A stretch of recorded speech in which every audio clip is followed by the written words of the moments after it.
Глава Коми провел рабочую встречу с мастером спорта России по тяжелой атлетике Викторией Орловой, ее тренером Евгением Костиным и президентом Федерации тяжелой атлетики Республики Коми.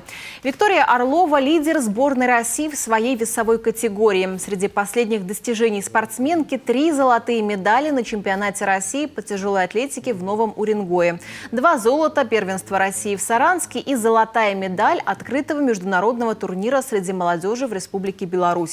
Глава Коми поблагодарил Викторию и ее тренера за достойные выступления и высокие результаты.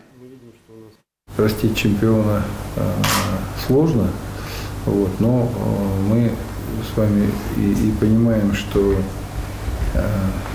все равно нужно развивать спорт и среди ребят, понимая, что не все будут чемпионами, как Виктория, но тем не менее… Массовость. Да, массовость. И когда ребята приобщаются к спорту, это великое дело.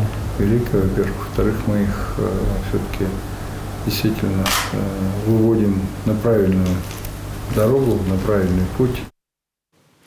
В Коми тяжелой атлетикой занимаются 1102 человека. Действует и Федерация тяжелой атлетики Республики. Одна из важных задач правительства на сегодня – развитие этого вида спорта в регионе.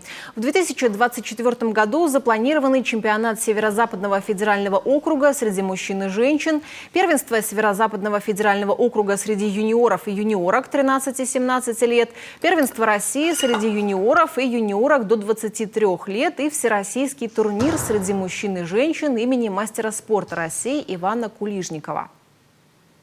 На 2025 год есть понимание, что мы готовы, республика, устраивать, во всяком случае, Федерацию тяжелой атлетики России, чтобы здесь провести чемпионат России вообще по тяжелой атлетике.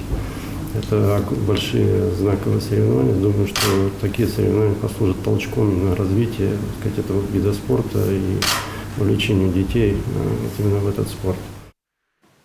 Еще одна задача – привлечь достойных спортсменов в наш регион. Речь шла о сотрудничестве с мастером спорта России Анастасией Ломакиной, которая сейчас выступает за Иркутскую область, но готова представлять Республику Коми. Спортсменка показывает высокие результаты на российских соревнованиях.